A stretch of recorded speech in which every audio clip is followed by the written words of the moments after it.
everyone, this is Rosa, and today we're going to be talking about Pavlova. This is one of my favorite desserts because it's so easy to make and you can really use any fruits that you might have around. Today I do have quite a special fruit for it.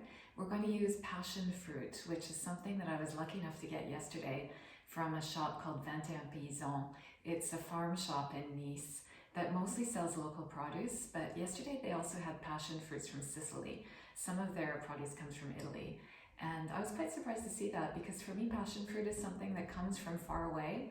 And although I love it, I would say it's easily one of my 3 favorite fruits. It's something I always feel a little bit guilty buying if it comes, if it's imported from somewhere like Vietnam or somewhere in Africa. And I was quite surprised to see passion fruits from Sicily, which seemed like also quite a luxurious thing to be able to get now. So obviously you might not have passion fruits. It's perfectly fine to use any fruit you have. So strawberries are particularly nice, berries, mangoes, kiwis, frozen fruit. If that's what you have, that's great too. You can just make cook it with a little bit of sugar. But with Pavlova, the meringue that we're going to make is quite sweet. So what I like to do is really serve it with something creamy. I don't normally use whipped cream. I like crème fraîche. Today we're going to use yogurt because I happen to have yogurt in the fridge and I don't think everyone necessarily has crème fraîche at the moment. So I thought I would just use my thick creamy yogurt that I made the other day, and I don't sweeten it very much at all. So really most of the sweetness in this dessert is going to come from the meringue. So today we're doing the simplest kind of meringue, which is French meringue. In the Pavlova, the only things that are a little bit different about this meringue is that there's a little bit of acidity. So normally people add vinegar. It just helps to stabilize the meringue. I'm going to use a little bit of lime juice today because we happen to have a lime that's already cut, and because we're using the passion fruit, we're keeping in that kind of theme. And there's a little bit of cornstarch too, so that's going to help give the meringues that kind of chewy interior texture that makes the Pavlova so nice and so addictive. And a tiny bit of salt because I don't have cream of tartar. And salt can act as a substitute for cream of tartar when you're trying to stabilize a meringue. So just a very little bit, a little pinch. And I've also got some vanilla here. So this is a powdered vanilla. It's a really nice form of vanilla because it can serve as a substitute for a vanilla bean. And just a little bit goes a really long way. So I often have that. I can get it here in the supermarket. But if you don't have that, vanilla extract is perfectly fine. Even leave out the vanilla if you need to, and put some lime zest if you have some, if you happen to have a lime and are using lime juice. So here I have the egg whites. These are 3 egg whites that I had frozen the other day.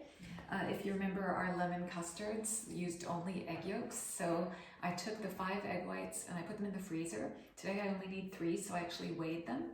And each egg white normally weighs about 35 grams, which is just over an ounce. So just to give you an idea of how much you'll need if you decide to weigh the egg whites to get your quantity. You can also be more organized and separate your egg whites in an ice cube tray, and that way each ice cube is 1 egg white. So I've got my little mixer here.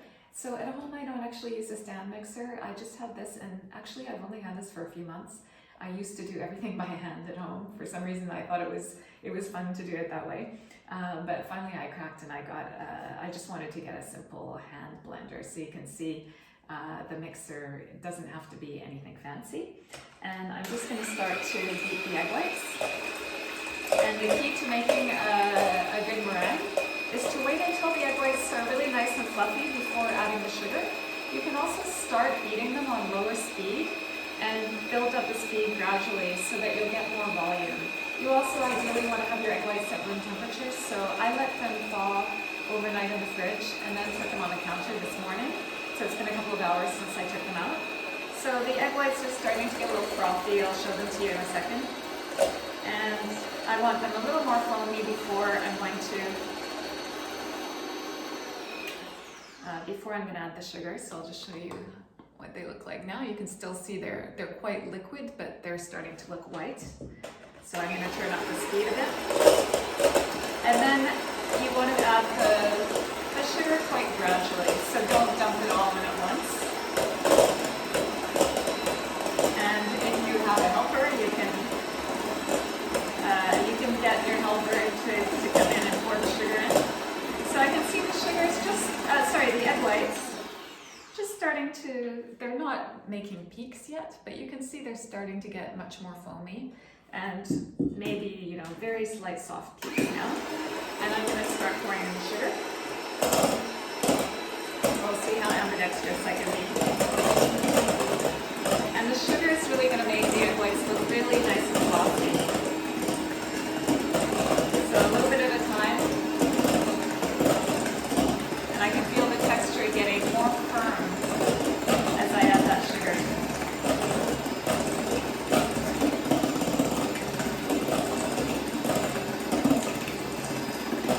I'm going to add my salt as well, which I could have added at the beginning. And the egg whites are starting to feel nice and thick. So the amount of sugar I have is 175 grams, which is about 3/4 of a cup.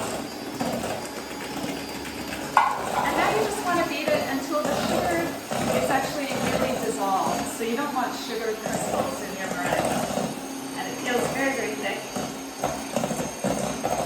It's really nice. I think one of the most appealing textures in the kitchen is meringue. It's just so glossy and fluffy. That and melted chocolate, I think, are my two favorite things. I know I've been doing a lot of sugary things lately. It's not really intentional, or maybe it is, but I will try and do something savory for you soon. So now I just want to show you the texture. See? You can see how it's very, very thick. So now the meringue is really stiff. You can see if I turn it upside down, it's not going to fall out of the bowl. And I'm just going to add the last ingredients. So here I have the cornstarch. I'm going to sprinkle it in. I'm just going to squeeze a little bit of lime juice in here. I'm not going to measure it, but it should be about a teaspoon. And then I have this vanilla. So just a little bit, the end of a knife. And I'll just fold that in.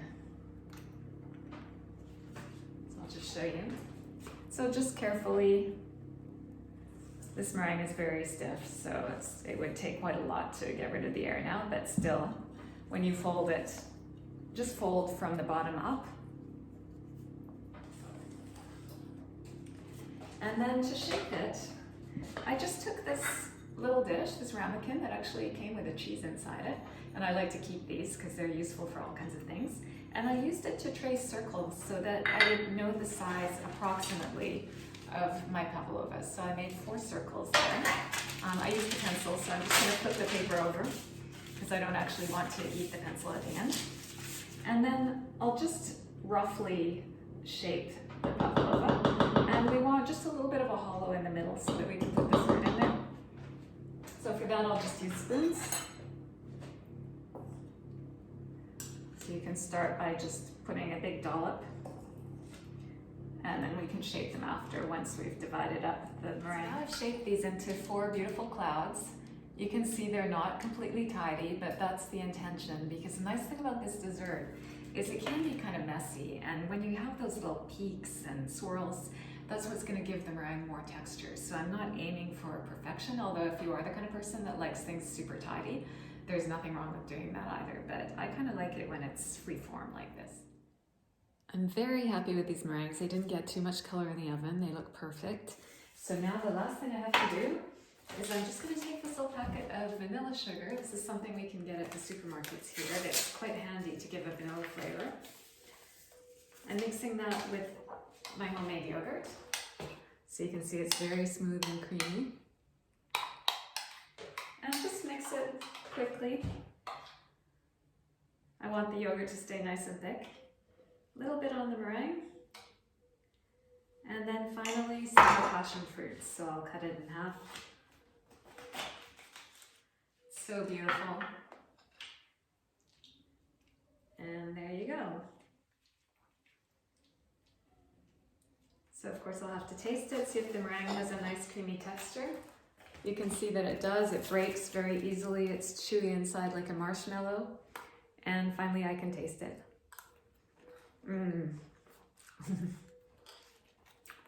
Perfect combination.